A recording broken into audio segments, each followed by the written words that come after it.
And now for today's speaker, and mahalo to Professor Nkumu Noe Silva for suggesting what is obviously a very popular speaker and topic given the attendance we have today. Michael David Kaulana Ing resides on the land of the Miami, Delaware, Potawatomi, and Shawnee, where he is an associate professor in the Department of Religious Studies at Indiana University. He received his PhD from Harvard University in 2011. Long before that, he and his kūpuna were raised by the Aina of Hawaii. He is a noted authority on early and medieval China. His scholarship includes The Dysfunction of Ritual in Early Confucianism, published by Oxford University Press in 2012, and The Vulnerability of Integrity in Early Confucian Thought, published by Oxford University Press in 2017. He is also intensely interested in exploring questions of vulnerability, ethics, and resilience. The COVID-19 pandemic has forced many Americans to confront these questions for the first time, but Native Hawaiian culture has long grappled with these issues since the 18th and 19th centuries, when diseases introduced by European and American colonizers killed nearly half or more of the indigenous population. Funded by a New Directions Fellowship with the Mellon Foundation, which is awarded in 2020, his current research project examines Kanaka, Native Hawaiian conceptions of what it means to be human. Michael is investigating traditional Kanaka thought on themes such as the self, morality, enjoyment, and connection, or to put it in Kanaka terminology, themes of pono, nanea, pilina, and to literally ho'okanaka, be human, Hawaii. He is also in residence with us here in the Pai'aina, which we're very happy about and glad he's investing the time in his research and reaching out to communities that he's had a sense of connection with. Today, he will be talking about Hawaiʻiloa and the end of the Kanaka Diaspora. Bringing past, present, and future together as he does in his other work, Michael will draw on the moʻolelo of Hawaiʻiloa to show how kūpuna ancestors traveled and established multiple Hawaiʻis, in part to enrich the Lāhui. Today, half of Kanaka live beyond these islands. The moʻolelo of Hawaiʻiloa can perhaps cause us to rethink notions of rootedness in terms of routedness, the movement of Kanaka living abroad. It gives me great pleasure to introduce Michael Ing.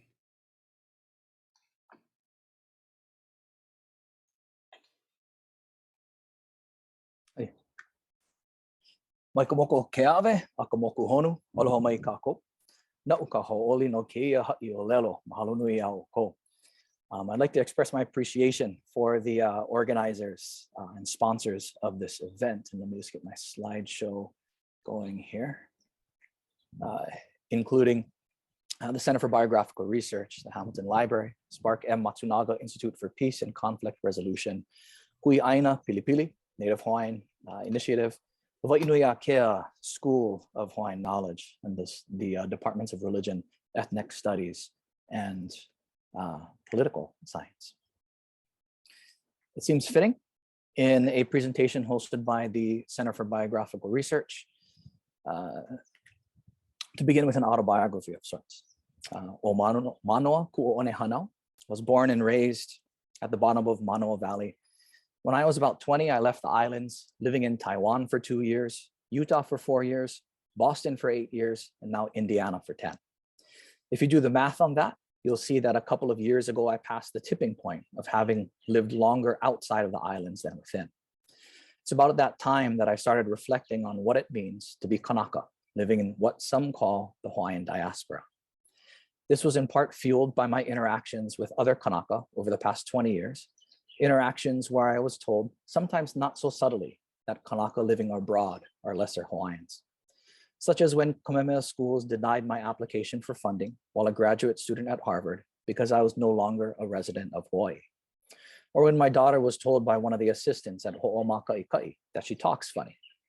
Or just within the past 8 months of being back on island, where living in Indiana was described as living in exile and being expelled from the Aina. This is quite intriguing, given that 45% of Kanaka no longer live in the islands. And it's within the realm of possibility that we'll see a time when we outnumber those living within the Pai'aina or Hawaiian chain. This presentation is a reflection on this dynamic and is my ho'okupu, or offering to the Lāhui, as meager as it may be. What I want to do today is to look to our kūpuna, our ancestors, to think through the multiplicity of ways that they conceived of Hawaiʻi and highlight some of the moʻolelo, or accounts or stories that I find meaningful. I want to do this in the context of thinking about diaspora, where over the last 3 decades, scholars have developed and expanded the idea into a global field of study. There are several characteristics of diasporic communities that have remained influential during this time. They include dispersal of people from a center into a periphery, a collective memory of the central homeland, which serves as an ideal that the dispersed aim to return to, a commitment to the restoration and prosperity of the homeland, and a communal consciousness defined by relating with the homeland. Key to these characteristics are relationships between a center and a periphery, which are sometimes discussed using the terms rootedness in relation to the homeland and routedness referring to the dispersal from the homeland. In a Kanaka context, rootedness and routedness coordinate with living on island versus living off island. What I'd like to do here is to explore 2 narratives, a rooted narrative and a routed narrative. The former I'll refer to as the kamaina, or child of the land narrative, and the latter as the Hawaiʻi akea narrative. I'll contrast these narratives, highlighting the importance of each. I'll describe the kamaina narrative as a rooted narrative currently shaping Kanaka communal identity. I'll then develop the Hawaiʻi akea narrative as a routed narrative that recognizes our roots in routedness. It shows how our kūpuna traveled across their known world, establishing multiple Hawaiʻis, and how they sought out knowledge from beyond the islands of Hawaiʻi to enrich the Lāhui. The Hawaiʻi akea narrative demonstrates that Hawaiʻi exists in multiplicity, and that knowledge from around the known world constructs our Hawaiʻis. As such, Kanaka living beyond the islands of Hawaiʻi are continuing in the work of our kūpuna. My aim is not to supplant one narrative with the other. Multiple narratives can coexist in the same community. My aim, rather, is to articulate a narrative that recognizes and perhaps diffuses the tension between on-island and off-island Kanaka, a narrative that problematizes the notion of a Hawaiian diaspora. Kamaina literally means child of the land, and for our purposes refers to a familial relationship that Kanaka have with the land of Hawaiʻi. That relationship is best expressed in the moʻolelo of Papa, Wakea, and their children. Many accounts of these figures are told, but in the most relevant, Papa and Wakea are taken as deities who are descendants of other deities. In some accounts, Papa is called Papa Hana Moku, Papa who births the islands, where she gives birth to the islands of Hawaiʻi and Maui. Papa is often described as giving birth to some or all of the remaining islands as well. Wakea and Papa father and birth a daughter, Ho'ohoku Kalani, with whom Wakea eventually procreates and who gives birth to Haloa, a stillborn child who is buried and grows into the first kalo, or taro plant, which becomes the staple and sacred food of Hawaiʻi. Their second child is named after the first, and he marks the beginning of Kanaka. While much more could be said about this moʻolelo, one key aspect is the genealogy it creates between the divine figures, the land, the food that grows from the land, the people. Hawaiians are described as descendants of the akua, kin to the islands and kin to that which grows in the islands, namely kalo. Our relatives feed us. Our relatives are collectively the aina, literally that which feeds. This powerful narrative engenders particular responsibilities between the people and the land. The land cares for us as their younger relatives, and we have obligations to respect and care for them as our older relatives. The relationship gives rise to the value of malama'aina, namely caring for the land. This mo'olelo and its attendant value is relatively well known, so I will not say more except to note that this narrative has gone a long way to empower Kanaka and to undo the wrongs Kanaka have been and are subjected to in Hawaiʻi. At the same time, the narrative can disenfranchise Kanaka living outside the islands and perpetuate a hierarchy among Kanaka, where those living in Hawaiʻi are seen as more maoli, more authentic for tending to their kuleana and connecting with the aina. One strength of the kamaina narrative is that it highlights local knowledge of Hawaiʻi while reclaiming Kanaka agency within Hawaiʻi, but it does not fully account for our roots in seeking beyond the islands of Hawaiʻi. Hawaiʻi nui akea literally means a great expanse of Hawaiʻi. The term highlights how the notion of Hawaiʻi has long existed in multiplicity. In other words, there is a history, and I would argue a future, of Hawaiʻis in the plural. Several places among Pacifico peoples have been referred to as Hawaiʻi or with a cognate term. For example, the island of Savaii in Samoa, or the island of Raiatea in the Society Islands, which was formerly known as Hawaii. For centuries, according to Te Rangihiroa, this Hawaii served as the hub of the Polynesian universe and was seen as the birthplace of lands. Other cognates can be found in cultures associated with the Cook Islands, the Marquesas Islands, the Tuamotus, and Aotearoa. In the Tuamotus, for instance, Hawaii is spoken of as Hawaiʻi, or Hawaiʻi Tautau Mayan, Hawaiʻi Tautau Atu, descriptions for the lands and the boundaries of their known world. Hawaiʻi Tumu is associated with Po, the profound and fecund darkness that generates the world, and is an idyllic place where deities and the spirits of the deceased rulers reside. In Aotearoa, some Maori recount how they arrived in their land after having lived in at least 3 different Hawaiʻis: Hawaiʻi Pamamo, Hawaiʻi Roa, and Hawaiʻi Nui. Additionally, Hawaiʻi is seen as a land where the first human being was created from its soil. As Margaret Obel explains in her book about Hawaiʻi and Maori traditions, this event was reenacted during the growth in the womb of every child, so that each individual was believed to have had his or her origin in Hawaiʻi. All of these accounts about Hawaii from various peoples show that Hawaii has moved, expanded, and adapted across the ocean. The idea of multiple Hawaiʻis is perhaps best captured in the moʻolelo of Hawaiʻiloa. Unlike the Papa and Wakea moʻolelo, where Kanaka appear in Hawaii by being born on the islands after the islands were born from Papa, the Hawaiʻiloa moʻolelo is a migration story. The islands are discovered or rediscovered by seafarers. The Hawaiʻiloa moʻolelo depicts groups of people who are intimately knowledgeable about their world, especially the ocean and sky. People who search out and explore their world, people who bring back knowledge of the world to their homeland, people who strive to pass this knowledge on, people who move into new lands, people who create multiple Hawaiʻis.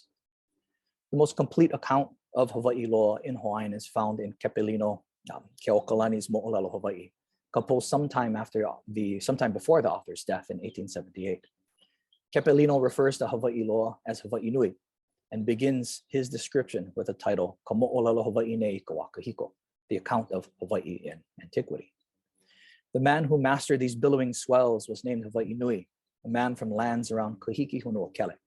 He alone is a noteworthy person to first arrive on this island chain, and it is none other than he that is the first ancestor of the Ali'i and the people of Hawaii. A certain feathered staff, therefore, was called the Great Ali'i, Hawaii Nui, to remember Hawaii Nui, the first ancestor of the people of Hawaii.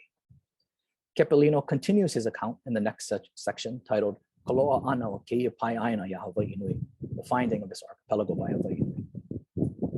Hawaii Nui was a man from Kahiki Honuokele, a fisherman. He traveled from Kahiki Honuokele and found these islands. He first saw the island of Kauai, but in his eagerness, he continued traveling and arrived at Oahu and the islands of Maui. However, he saw the towering mountains on Hawaii and traveled on until he reached them. He stayed there and called the island Hawaii after his own name.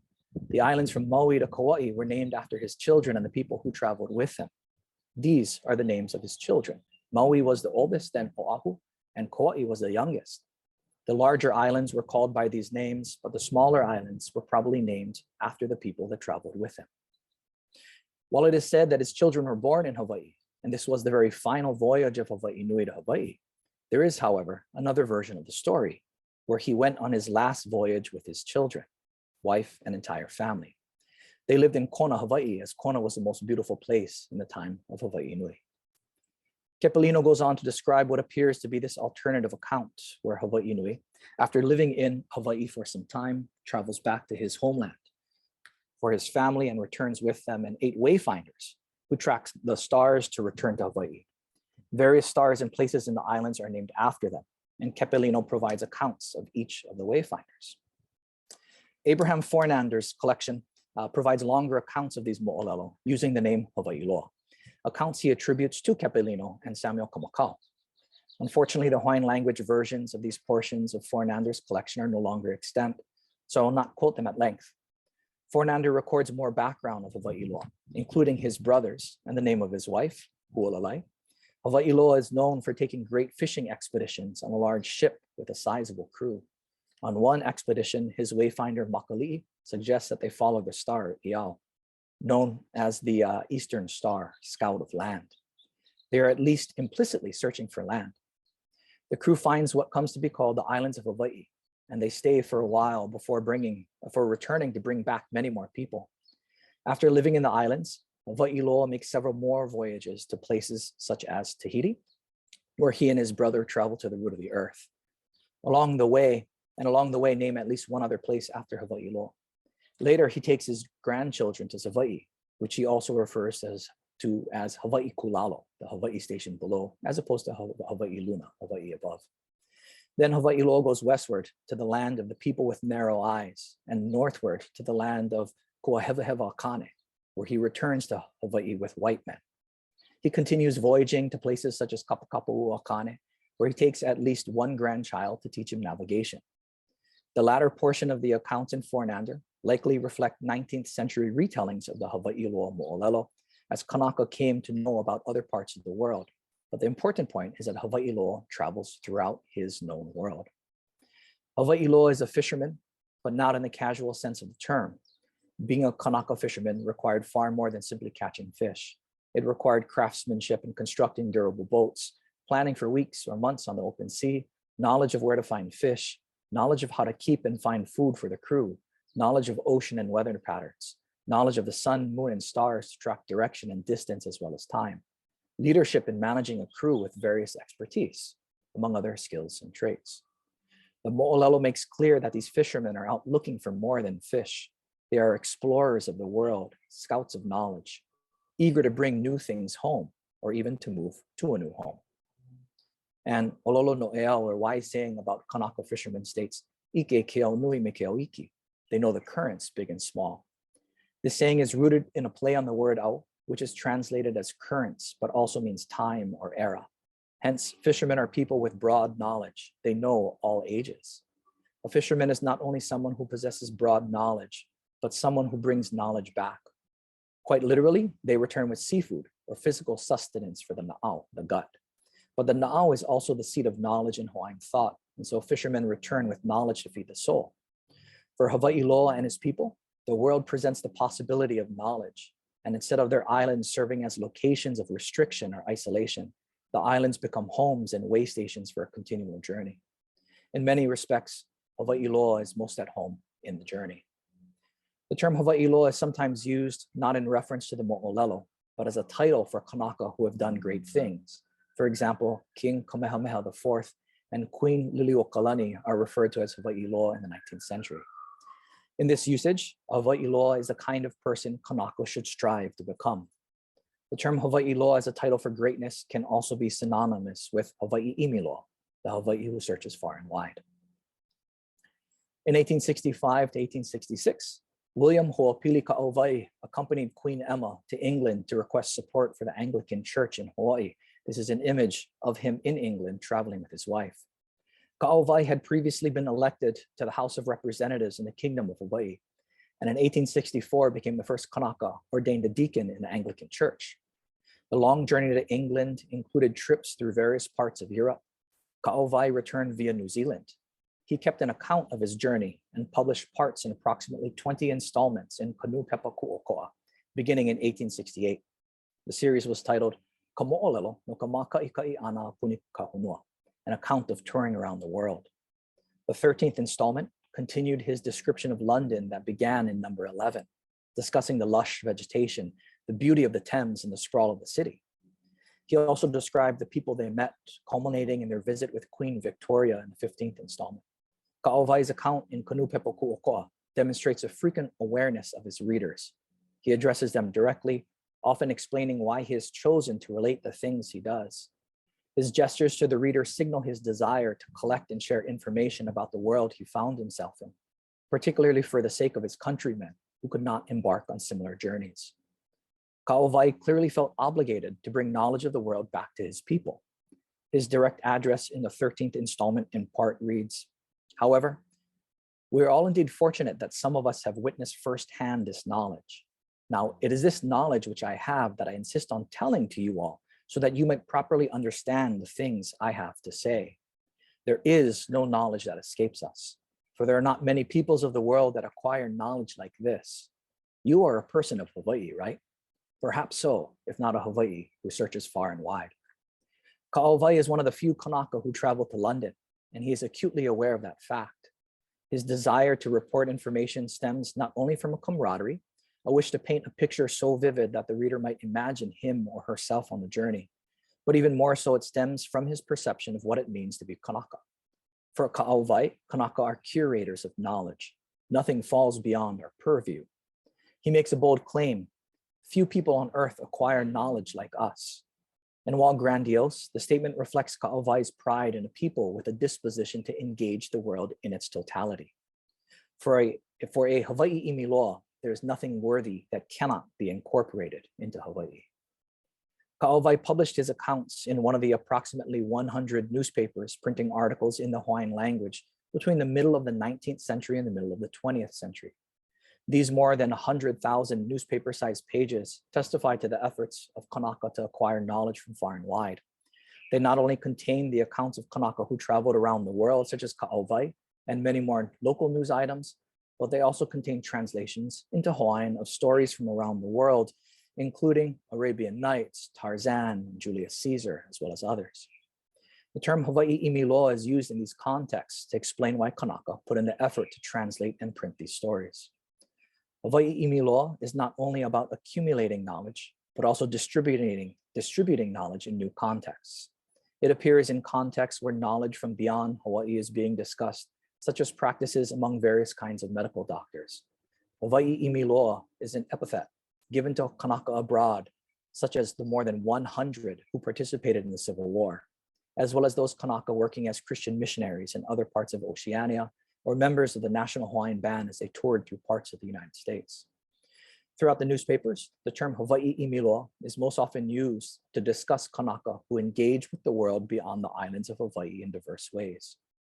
David Chang, a Kanaka scholar, describes this engagement in the late 18th through the 19th century as Hawaiian geographical thought, which he defines as Kanaka knowledge of and interest in faraway places, and the conviction that in far-off places, there were powerful and good things that Hawaiians could use for their own purposes.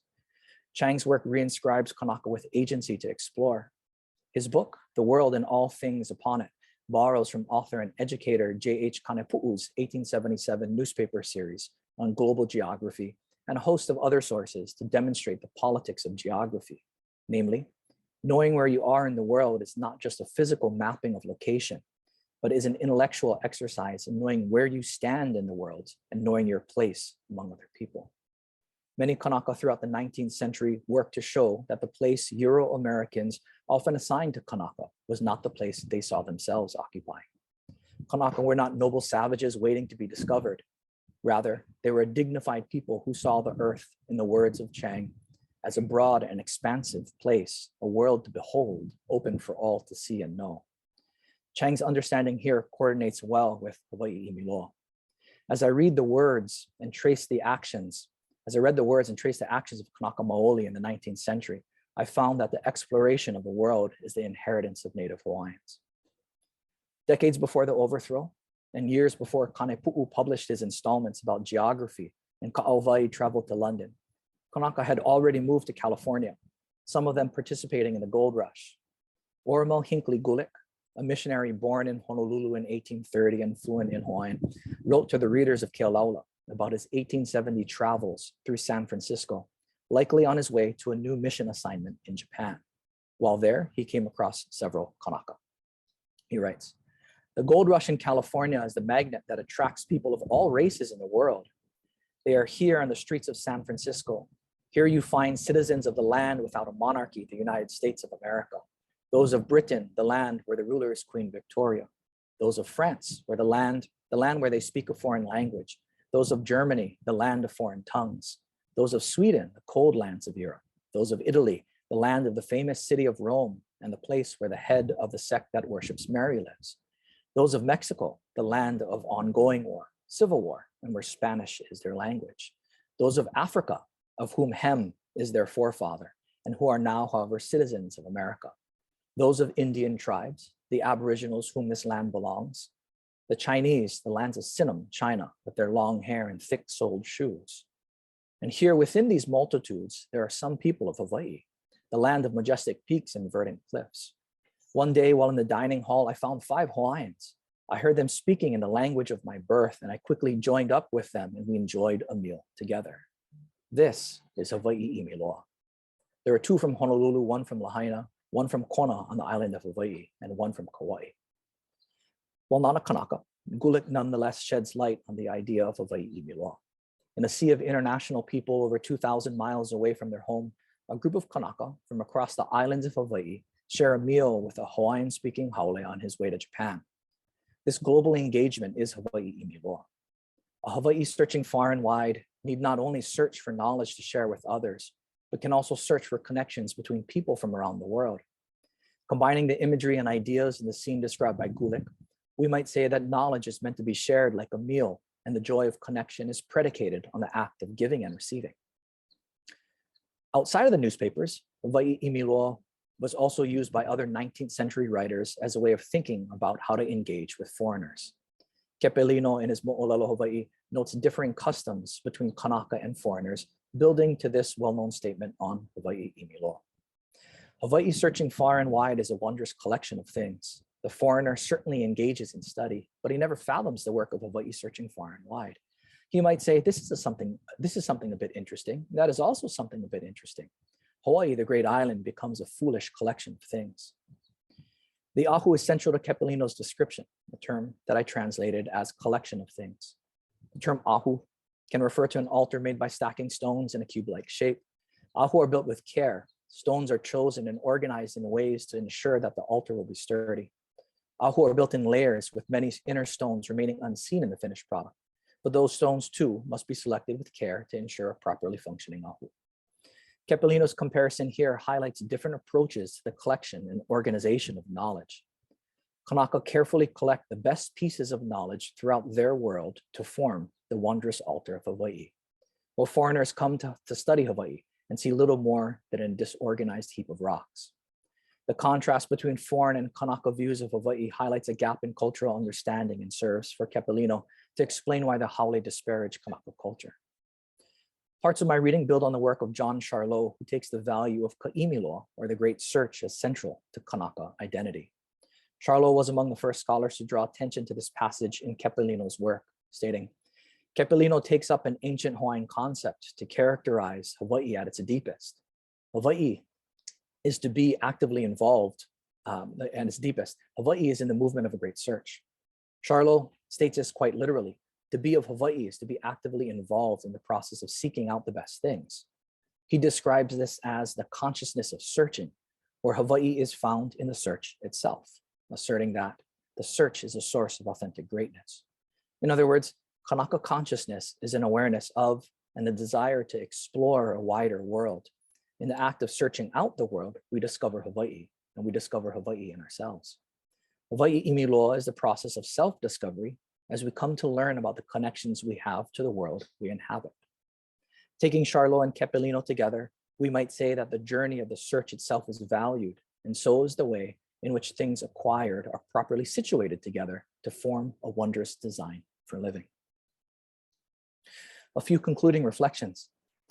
In 1819, 3 Kanaka moved along the Oregon Trail to work as a part of a fur trapping expedition.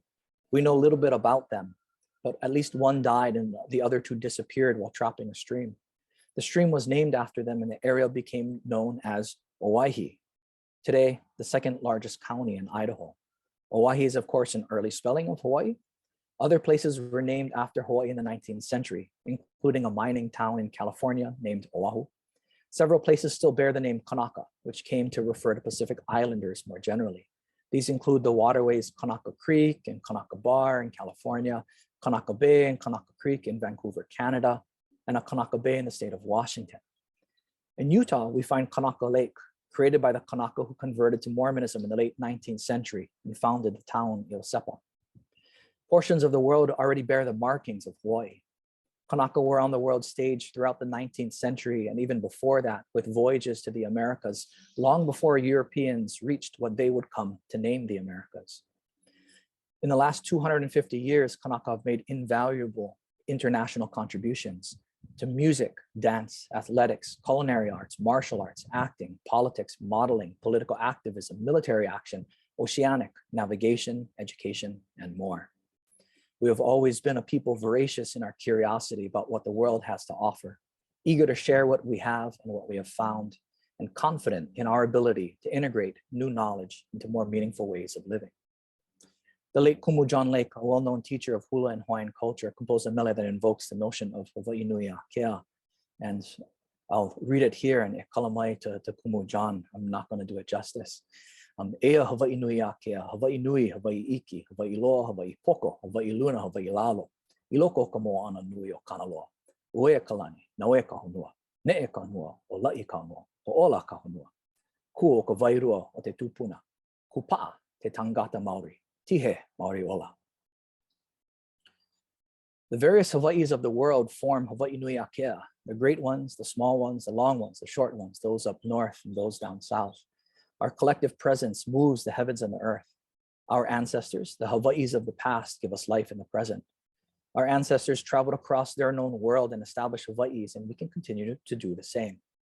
We might retool our Kanaka cartography to think beyond the notion of Kapai'aina o Hawaii, the islands of Hawaii, to also think about Kapai Hawaii, multiple Hawaiʻis.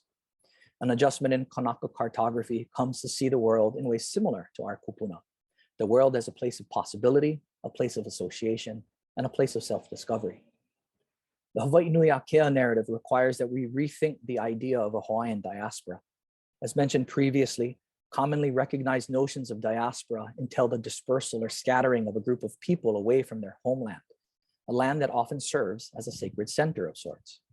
Hawaiʻi nui akea challenges this in at least two respects. First, the terms dispersal or scattering suggest that diasporic peoples are driven by agencies other than their own. While Kanaka certainly have been forced off of lands in the islands of Hawaii, and economic circumstances continue to force many Kanaka out of the islands altogether, these terms are too simplistic to account for the agency of exploration embedded in Kanaka consciousness. Secondly, the concept of Hawaiʻi nui akea entails a multi-centered world, where the islands of Hawaii will always play a central role in Kanaka identity. Kanaka in the Hawaiʻi nui akea narrative find themselves at home throughout the world, which gives way not to a decentering of the islands of Hawaii, as much as a recentering in the sense of recognizing the ways in which we are situated, not only spatially, but also temporally to the islands. Hawaii is a land born before us in the creative process of the world, the land that brought forth haloa to nourish us, the land where many of our akua and aumakua operate, the land where our culture developed in unique ways, the land where we formed our internationally recognized kingdom. Hawaii is our kulaiwi, literally the land that contains the bones of our ancestors. While there have been and will continue to be many Hawaiʻis, the islands of Hawaii remain a center of our collective lineage, our genealogical hub.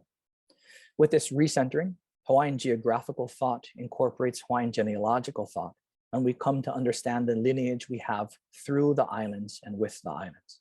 The kamaina narrative in particular highlights these lineages. Building on the islands of Hawaii as a genealogical center, we might challenge the diasporic notion that the center is more sacred than the periphery. Interestingly, some of our most significant deities are not from the islands of Hawaii. Ku comes from Kahiki nui alea alea. Pele comes from Hapakeula. Lono, as well as Kane and Kanaloa, come from Kahiki. The list goes on. In some of these accounts, akua come to Hawaii for a short time, revealing new knowledge and performing miraculous deeds before moving on or returning back to their original homes, located far from the islands of Hawaii, namely on the periphery of Kanaka cartography. Pele is sometimes described as an akua malihini, a foreign god, and Ku is sometimes described as a haole. Yet it would be surprising to most Kanaka to say that these akua are not Hawaiian. What the accounts of these akua reveal is that distant places, those on the periphery of Kanaka cartography, have always been central to Kanaka identity. The periphery is sometimes even sacred, and those from the periphery can make important, if not essential, contributions to Kanaka society and culture. Part of Kanaka consciousness is knowing the importance of knowledge stored in the periphery. Like Hawaiʻiloa and other fishermen kūpuna, this knowledge should be sought after and brought back, if not brought over from those on the periphery. Yet the moʻolelo of Hawaiʻiloa also discloses the possibility of establishing new Hawaiʻis in the periphery, such that in the end, there are no diasporic Kanaka. There are only Kanaka. Mahalo.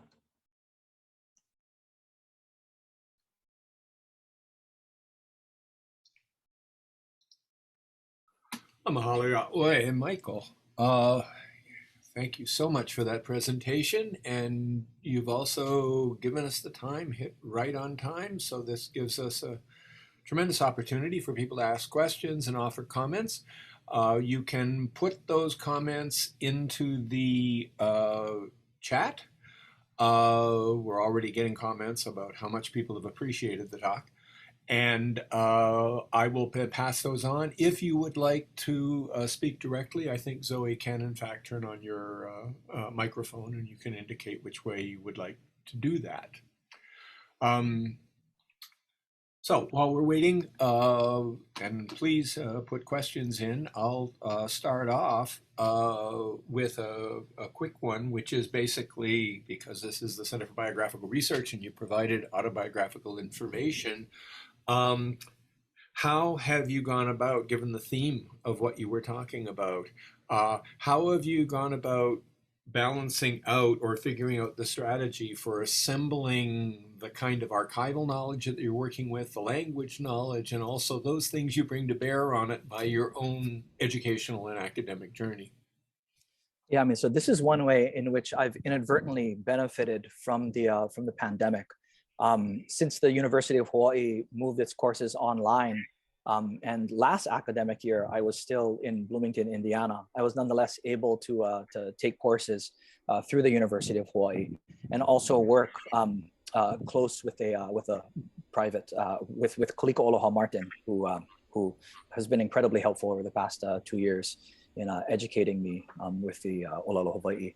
But I've also been able to take classes with Alohalani Brown, Leilani Basham, Noi Silva. I'm in a class this semester with Lili Kala, Kamea Lehiva. And so I've benefited actually greatly from the online interactions, spent very few days in class. And of course, numerous online material on Papakilo and these kinds of things have been incredibly helpful.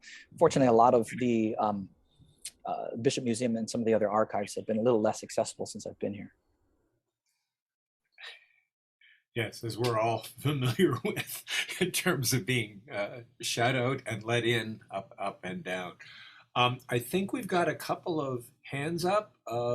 Zoe, could you unmute that? Anakan, do you wish to ask? No, I'm sorry. Hold on just a moment. Oh, we got a major problem. Okay. Yes, we do. Okay.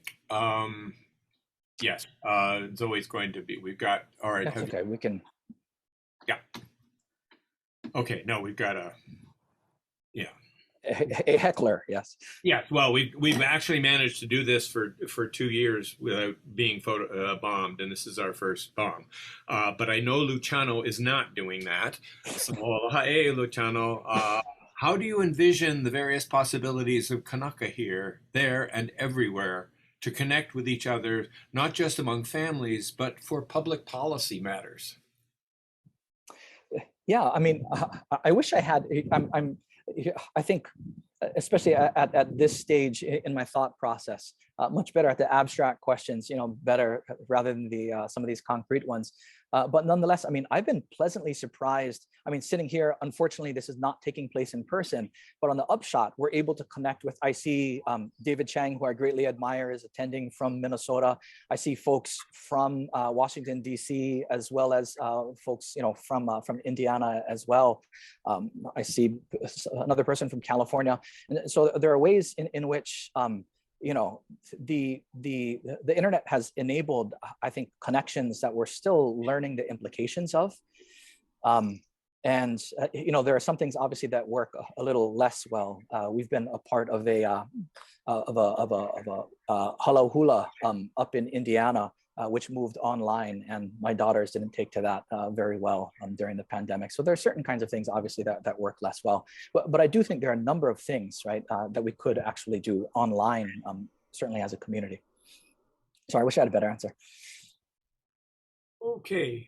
And other questions or comments? Which would help because they could eliminate the bombing we got extended with. I was just wondering, because of your I think we can let David Chang ask a question. Is that okay, Zoe? Yes, I'm momentarily pausing the chat too, just to go ahead and deal with everyone, but I will unmute David Chang. Okay. Oh, I'm sorry. I really did not mean to get ahead of other people. I saw that there were other hands up and I thought I'd throw my hand up too. I apologize to everyone that affected. First thing, David, I wish you had gotten ahead of the other people who put their hands up. I want to express my thanks and my gratitude and my admiration for what Michael Kaulana did today. It's a beautiful kind of work that brings together scholarship and kind of a lyrical theorization from Mele and from Mo'olelo, which is, I just think, so inspiring and such a fruitful way for us to theorize who we are, what we are, and therefore, of course, what our responsibilities are, where we go from here. I do want to mention, and so I just wanted to, first two things is first that admiration, then I don't want to ignore the chat and the word bombing, the racist word bombing that's present. I think it's important to recognize and to feel its presence in this space for all the violence that it is, and to understand that violence in relationship to the important and radical work that Michael Kaulana is invoking and evoking here, and to recognize and fully know the racism that opposes that, and that also kind of, because this is the second, I recently was doing an event with Kanaka, who are also a native Californian, and exactly the same word was invoked in the Zoom bombing there, right? And that N word was there too. So it makes me think about the power of the racism that this gives rise to, and its meaning historically for us as Kanaka, especially for people who live in places, well, this is the entire globe, of course. For those of us away from Hawaii, where racism is such a powerful regime of power, right? It is a regime of power that structures access to all forms of knowledge and all forms of expression. So mahalo, Michael. And so I was thinking about the ethics of this, of the important work that you're doing, and how we who are away might have something that can speak to the Pai'aina and to the Lāhui at home. But as you know, I struggle with how I balance that with my need to be on this Aina that has fed me for so long, right? To be on Dakota land, and earlier before that on Potawatomi land. And so I just would love to hear your reflections on that, because I'd like to learn from you on that. Well, I mean, I'm sure you have much better things than I have to say, actually, with regard to that. David, you've thought about this issue much longer than I have. But of course, that is, the next level of discourse, right? And so if we do take seriously this possibility of establishing Hawaii's, right, around the world, what does that mean as far as settler colonialism is concerned, right? I mean, what does it mean that I'm living on lands that, people were dispossessed from in order that I could live and work on that land? And how do I become, at the very least, a kind of ally, right? I mean, it really, I think, does take a particular kind of commitment to learn, not only learn about the people, but to learn with the people and appreciate the people on whose land you share. I mean, there's obviously, I think nothing more that I can add than a number of other people here could probably say, but that's personally a kind of commitment, right? I think that we all need to make. Yeah. Okay, and thank you, David. We have another question from Luciano. Does the great history of Kanalu by Namako Keahi fit on the topic of your lecture that is very much appreciated? Yeah, that's something I'm going to have to spend some time looking into. It's not something that it's on my radar, but not something that I've dived into, I think, quite yet. Once I start going, this became, a kind of bottomless pit, right? Here's another thing, here's another thing. And I should say that my presentation today was taken from it's excerpts from an article, a longer piece that's coming out in the Journal of Native American and Indigenous Studies, I believe in their summer edition here this year. So I'll have, of course, quite a bit more to say about a number of topics. Yeah, but that doesn't come up, and it's something that probably should. Thank you for reminding me of it.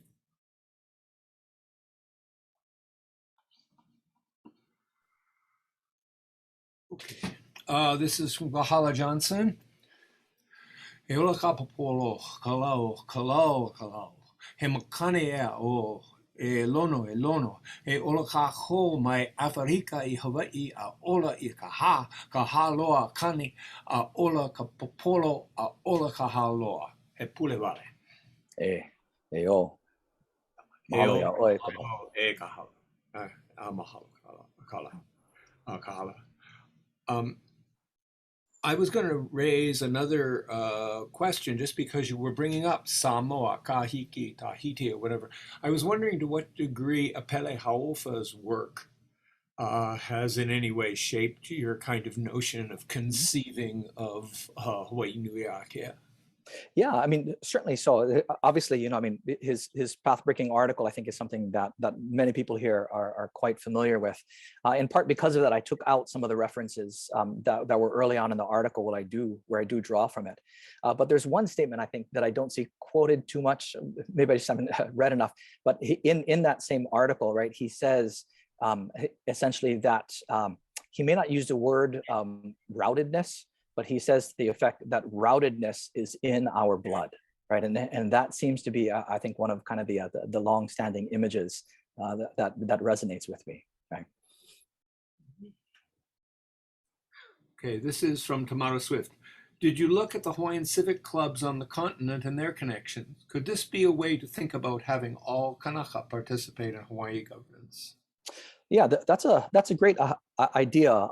I haven't spent a lot of time looking on that, although we did, with mixed success, set up a Hawaiian Civic Club in Indiana. And part of the issue, and I know the Hawaiian Civic Clubs try to be somewhat democratic about this. Part of the issue, though, is the annual meeting, and I think they try again to kind of rotate through, and so the meeting isn't always in Hawaii, which makes it sometimes difficult, of course, for people to come over. But yeah, the Hawaiian Civic Clubs I think are a great network. The Halau Hula, I think, are also another good network, of course, to kind of think about in those regards as well. I know that's the way that we've connected up with others on the mainland too. Yeah. I think Laura has her hand up and wants to. Yeah, and I should just explain the reason we haven't gone there is because the hands up to this point have been the people intervening. So Laura, I apologize for that. I think, Zoe, are we okay? Yeah, I think. I think so. I think so. Okay.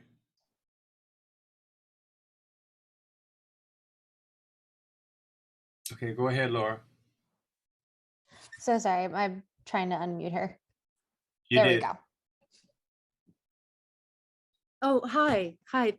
Thank you very much. I know that's why you were seeing my raised hand. Rather, you saw it, but you thought maybe it was another scam. Yeah. So thank you so much for the talk. It was really, really great. I was just curious about your perspective on the word indigenous. I teach a course called Indigenous Peoples of Mesoamerica, and one of the first things that I do is I ask the students to write down their ideas on this term indigenous.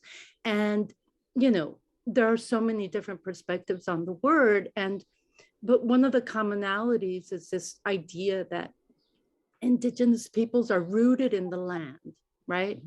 And I have a lot of, I think indigenous is a problematic word.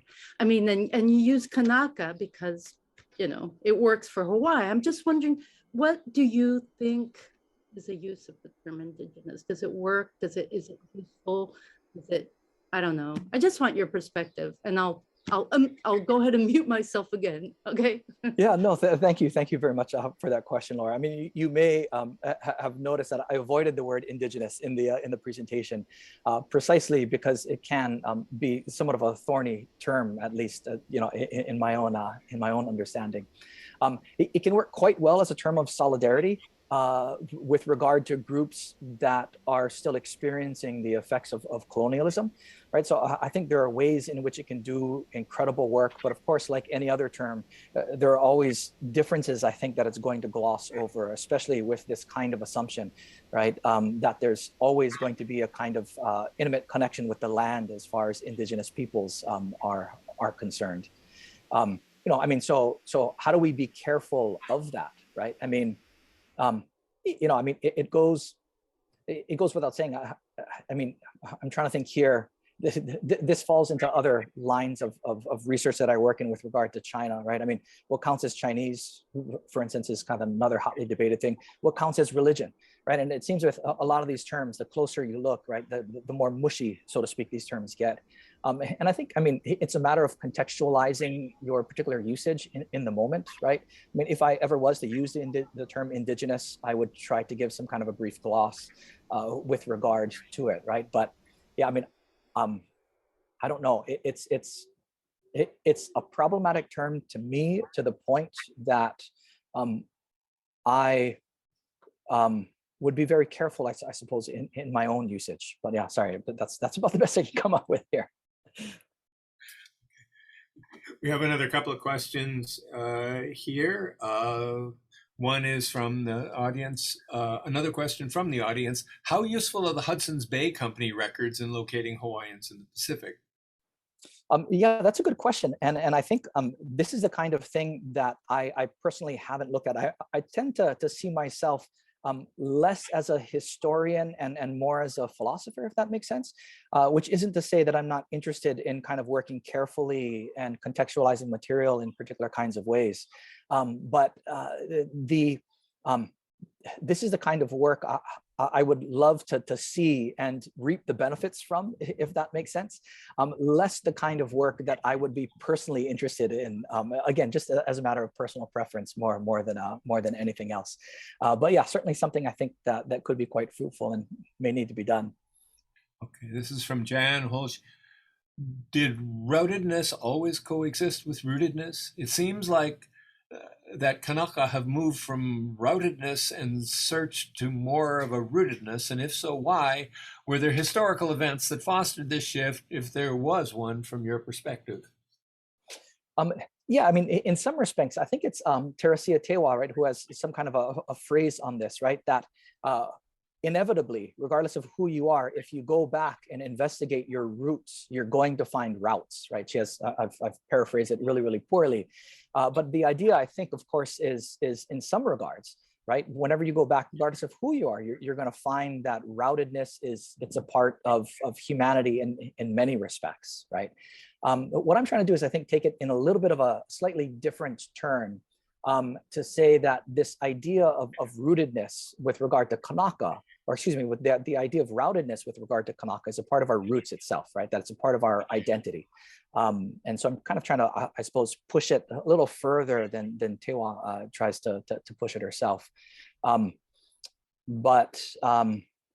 Yeah, with regards to speaking of Kanaka specifically, of course, there are all kinds of historical circumstances, right, that have led to this over the years. I mean, one of the beautiful things that David's book does, if you read the opening chapter, is that you'll see, right, that from the very beginning, right, David has this marvelous way of repositioning things such that instead of coming to see Cook as having discovered the islands, right, it's Kanaka that discovered Cook.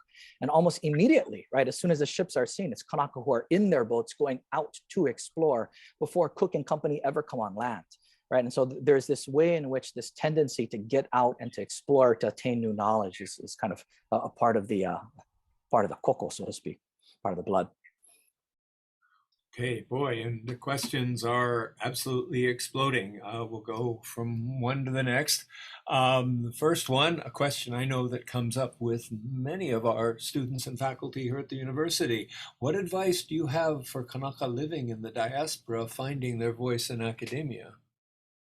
Well, that's a very good question. Sorry, where did you see that question? It's in the chat. It's right above Christina Bahilega. Okay, another question. What advice do you have for Kanaka living in the diaspora, finding their voice in academia explicitly? Yeah, and again here, I think, I mean, it's, I had, certainly, as I mentioned, I grew up here on the islands, and I went to Kamehameha schools. I graduated in 1995. I had 2 years of Hawaiian language there with Kumu Fardin at the time, Kumu Hailama now, I think we call him. And then 1 year at the University of Hawaii. It was not a particularly rigorous training. I went on, of course, and learned Chinese through a number of other avenues. Right? I mean, so as far as Kanaka in academia are concerned, who are interested in exploring these kinds of routes, right? I mean, it's possible to go back at whatever age or whatever stage you're at, and learn, right? And find mentors and patiently make your way through the sources. Again, I think David Chang is an excellent example of somebody that's done this. I mean, my kamaʻilio, my conversational Hawaiian is still pretty rudimentary, although I try, and anyway, I mean, so there are, I think if you look, there are groups, certainly communities, right, that are willing to meet, whether it be online, ideally in person, but anyway, to kind of work through these kinds of things. Okay, this is from Christina Bahilega. Thank you for a beautiful and important talk. At the end, you mentioned how Hawaii is not decentered, but recentered via the Hawaiʻiloa perspective. What is the place not of rootedness, but of the struggle for land or aina? Yeah, and that's something that's, I think, at least in my opinion, something that's not given up, right? I mean, that was really my attempt to diffuse the tension, right, between these narratives. And that's kind of how I started thinking about this project, was noticing the tension that's there, right? And how these two kinds of narratives in many regards embody that tension, and then thinking through how we might kind of make sense, navigate through, or kind of lessen the tension, so to speak. Yeah, I mean, so I would specifically regard to the, to the aina of Hawaii, right? I mean, this is not something that I would see as being negotiable in many regards, right? So the Hawaiʻiloa experience, I think, is still tied into the political project of nation or kingdom building, so to speak, although it may be tied into that project in different kind of ways. And what are those different kind of ways? I don't know. This is where I'm open to exploring and thinking through the project myself. I can tell you what it means to me in particular. One of the things that I've noticed being back here on Oahu for the past 8 months or so is that this is speaking specifically with regard to academia, that and I've seen this, of course, with a number of other kind of areas of study as well, that it's easy for let's say Hawaiian studies to become somewhat of an insular discipline, an area in which people are only talking to each other. And part of, I think, what I'm trying to imagine as far as Hawaiʻiloa is concerned, as far as being a Kanaka involved in academia, striving to be a Hawaiʻiloa, is ways of engaging other broader kinds of knowledge and incorporating that. What might Hawaiian studies look like if we were to think about engagement with early Chinese sources, for instance, right? In my case, or medieval Islamic sources, right? And all of these other kinds of ways of thinking. Anyway, that's where my mind goes, which may not be exactly where you wanted me to go, but that's where it went. Okay. There's also an ongoing discussion in the chat about issues related to terminology of indigenous and Aboriginal. People are putting links in. So If you want to examine that further or follow that further, please do so. This is from Taikavika Tengan. Mahalo Michael, really important intervention. I especially like the Olelo no Eao of Ke Au Nui Iki. One version of it also starts with the words Aohe Akahi Nana o Luna o Kapali Iho Mai Alalo Ne, which Pukui gives as the top of the cliff isn't the place to look at us, come down here. Tere also engaged that full on in her piece on seeing the native in conversation with similar themes as yours in the Native Pacific Cultural Studies on the Edge dialogue. Could you say more on how, where this might happen, the face-to-face engagements of sharing these knowledges of big and little currents between differently located Kanaka, inclusive of Tangata and other hoa of Moana Nui Akea, beyond conferences or webinars like these? I'm partly trying to rethink what it means for us as scholars, activists, and cultural practitioners to gather, and for what purpose. The inspiration of AHA on the Mauna and the Pu'uhuluhulu University remains with me. Yeah, and again, mahalo yo, Itai. I mean, this is something again that I'm sure you've given far more thought to than I have. You know, one of the things that I've as has been mentioned, right? I mean, my original training was actually in Chinese thought or Chinese philosophy. And one of the things that I've noticed in trying to make my way into Hawaiian studies is much more of a willingness to try to engage in public conversations. And so it's not only academics speaking to other kinds of academics. And I've noticed here, again, a kind of, explosion of things online. One of the things that I've done and have attended as time has permitted, this certainly may not be for everybody, but I think one kind of model is the kind of thing that Ron Williams is trying to do with his course on Kalakaua, I think that he leads on Sundays. Last I looked, the first time that I attended, there were 250 or 300 people or so that were on, and this is a second iteration, right? And I think the first iteration of the course that looked at Liliuokalani, if memory serves me right, was different from the second in that the second now includes breakout rooms that people can go into with different kinds of questions, right? So if you're an academic, there's a breakout room kind of set out for you. If you're an educator, there's a breakout room kind of set out for you, or community member. And people don't have to, of course, go into one of those three. They can kind of move back and forth. Anyway, but this seems to be a new way of experimenting. And again, this may not explicitly be Kanaka to Kanaka, but I think, right, I mean, these kinds of forums are incredibly important. And believe me, this is a thought that kind of weighs heavily on my mind as I've been back here. I'm living at the home that I grew up in with my father here. I told him I was giving a presentation today, but he's been too busy. You may have seen him kind of walk past. He leaned over at one point and said, "Hey, I have lunch for you." And then he kind of walked off and put the lunch in the fridge. Right. So there's ways in which it's like, Dad, I want you to sit down and listen to this. Right. But at the same time, right, it's incredibly difficult.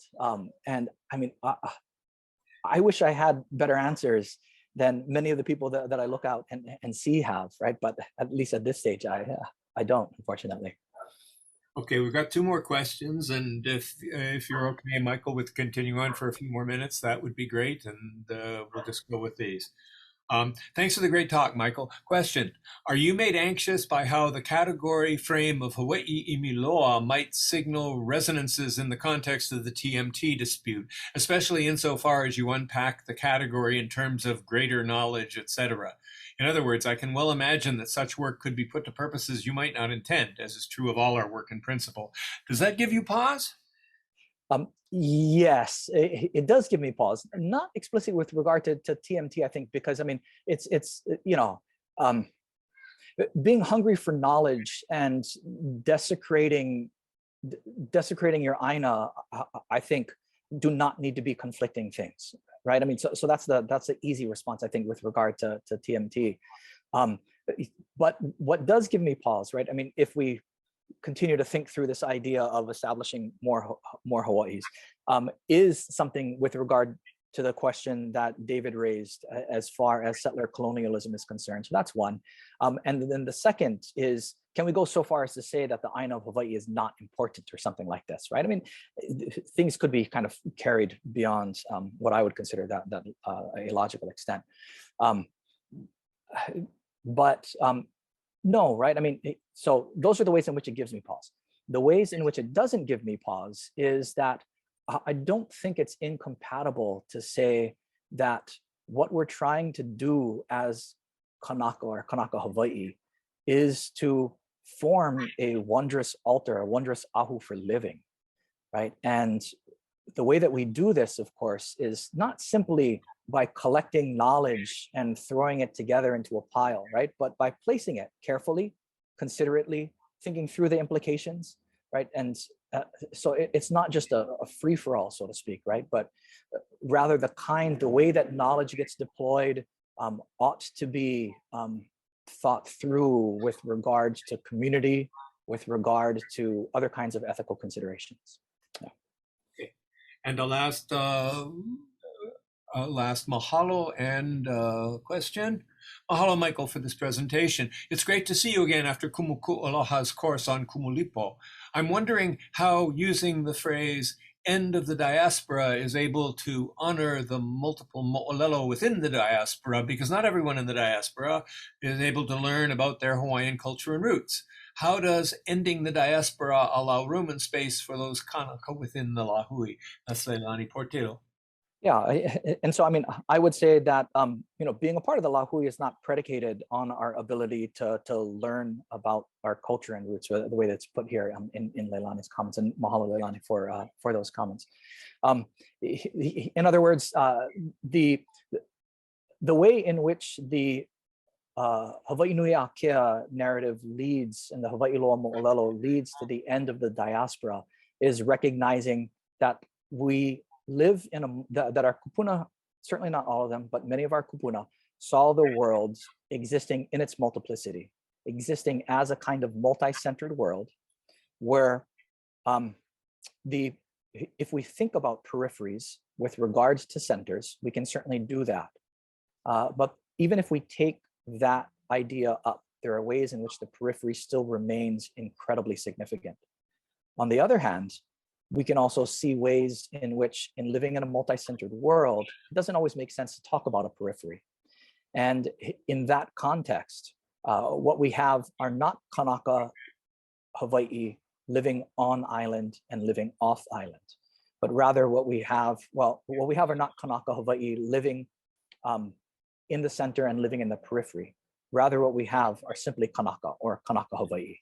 Right, I was coincidentally just reading a piece which I imagine is by Joseph Navahi that he publishes in 1895 in Kealoha Aina. It's not signed by him, but I imagine it's by him, where he rereads the creation story of Adam and Eve in the Bible in a very Kanaka light. And one of the ways in which he rereads this is because in the creation story, Adam and Eve are created by the lepo, by the Aina. Right, and so we, as walking around, we are Aina, we are lepo. The difference, of course, is that we, being from Hawaii, are Kanaka lepo Aina Hawaii, right, or something to that effect. Right, we are of the Aina of Hawaii, right? And regardless of where we are, right, we are still of that. It becomes our genealogical hub, so to speak, right? And so we are those Hawaiʻis kind of moving around. Anyway. Mahalo Yaoko. Mahalo Yaoe, because I think that's probably a wonderful place to end what's been a really stimulating and well appreciated talk. Thank you so much for joining us today. I'll join Christina Bahilega in saying mahalo, Michael, for your rich responses to the questions and to your presentation. I'd like to remind everybody about the upcoming talks. There's lots of thanks coming in the chat. And again, mahalo, and I hope I will see many of you again in the near future. Aloha.